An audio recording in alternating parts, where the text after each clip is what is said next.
Drive past an Amish farm in the middle of summer and you'll notice something that feels almost impossible. The rows are straight, the crops stand tall, and the soil between them is spotless. No tangled weeds, no wild patches. Many gardeners wonder if this comes from endless hand weeding. The truth is, their secret isn't more work. It's a smarter, more sustainable way of farming that avoids the one practice most modern growers consider essential: tilling the soil.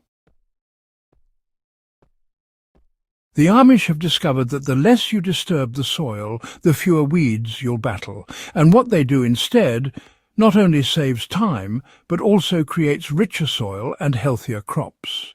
Today, let's break down exactly how they manage it, and how you can bring these timeless methods into your own garden. For decades, modern gardening has relied on tilling as a way to reset the soil each spring. But here's the problem. Buried in every patch of earth are thousands of dormant weed seeds waiting for the right conditions to sprout. The moment you churn the soil with a tiller or shovel, you drag those seeds to the surface, expose them to sunlight, and trigger a fresh wave of weeds. Beyond that, tilling shatters the natural structure of the soil. It breaks apart fungal networks and microbial communities that help crops thrive. It also leaves soil more vulnerable to erosion, compaction, and nutrient loss.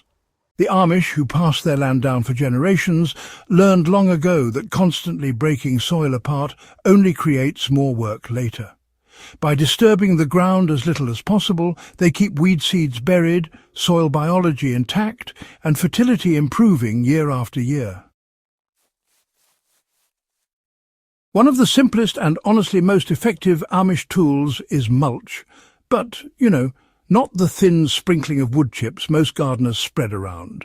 They use aged straw, often recycled from livestock bedding or leftover harvests, and they apply it thickly, several inches deep, across their garden beds and rows. This straw acts like a blanket that shuts out light, preventing weed seeds from germinating.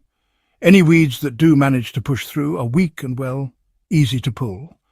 As the straw slowly breaks down, it enriches the soil with organic matter, feeds earthworms, and improves water retention. The Amish often spread straw mulch in the fall, allowing winter rains and snow to press it into the soil surface. By spring, it has formed a dense mat that's perfect for suppressing weeds while still letting seedlings push through. The key here is not to skimp. A thin layer is useless. You want a firm, thick blanket at least 4 to 6 inches that fully blocks sunlight. Now, straw isn't the only cover the Amish rely on. They also make use of what's called living mulch. Instead of leaving bare pathways between crops, they sow low-growing plants such as clover or short grasses.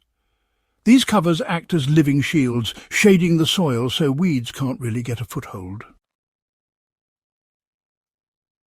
Clover is especially powerful because it adds nitrogen to the soil, effectively fertilizing crops as it grows. It also creates a soft carpet that reduces mud in wet weather. Rather than letting it grow wild, the Amish keep living mulch short, sometimes by grazing animals over it, sometimes by mowing, and often by simply letting taller crops shade it down. In smaller gardens, you can mimic this idea by planting low herbs, strawberries, or even spinach in the spaces between taller vegetables. The principle remains the same. The more living plants you keep on the soil, the fewer chances weeds have to invade. Another often overlooked tactic is leaving last season's crop residues in place. Instead of pulling every stalk and vine from the garden, Amish farmers cut plants low and let them decompose where they stand. Corn stalks, bean vines and sunflower roots all remain, creating a rough protective layer across the soil surface. Weeds generally prefer smooth, bare soil.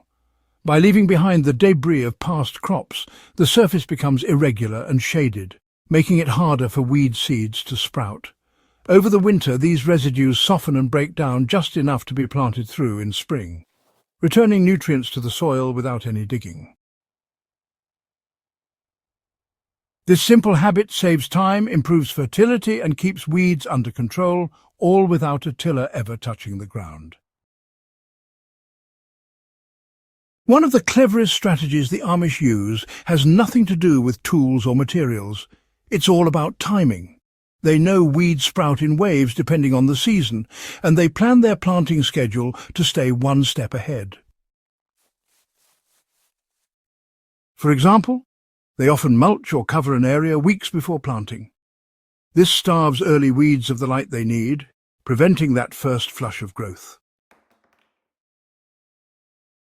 Another trick is what gardeners call the stale seedbed method. Here's how it works. First, lightly water your bed a week or two before planting to encourage weed seeds near the surface to sprout. Then, once the tiny seedlings appear, cover the bed with a thick layer of mulch or residue. Finally, plant your crops into the covered soil, leaving the weeds smothered underneath. You know, this simple timing shift actually eliminates the first wave of competition, giving your vegetables a strong head start. Perhaps the most fascinating part of the Amish approach is what happens to the soil itself over time. When you stop tilling and keep feeding the ground with straw, residues and living plants, the soil transforms. Healthy fungal networks, beneficial microbes and earthworms all flourish. They create a stable structure where crop roots thrive, but weed seedlings struggle. You know, the soil holds more water, resists erosion and, well, just needs less intervention overall. Weed pressure over time gradually declines.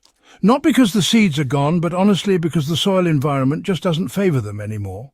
It becomes soil that works for you instead of against you. You don't need horse-drawn ploughs or acres of farmland to benefit from these principles. The first step is, really, to always cover your soil. Whether with straw, leaves, clover, or even the residues of last year's crops, never leave bare ground exposed.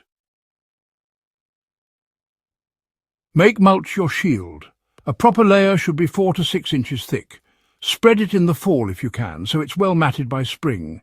When using living mulch like clover, overseed it between rows and keep it short. And whenever possible, leave your crop residues in place, rather than clearing them all away.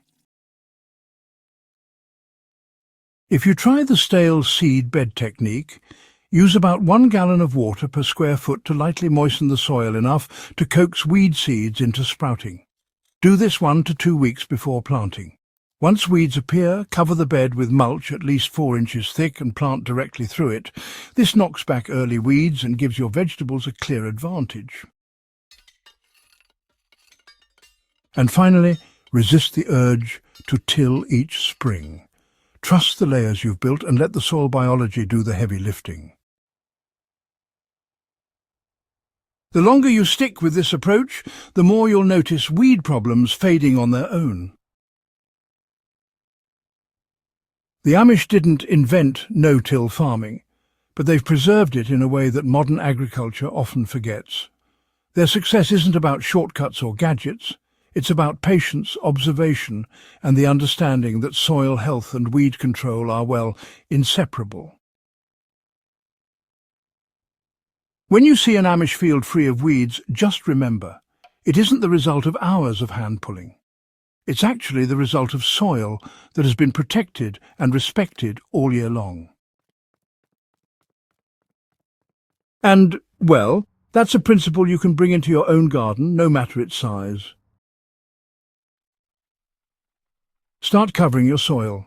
Feed it with organic matter. Time your plantings to outsmart weeds. Over time, you'll see the same results. Cleaner beds, healthier crops, and soil that grows richer with every season.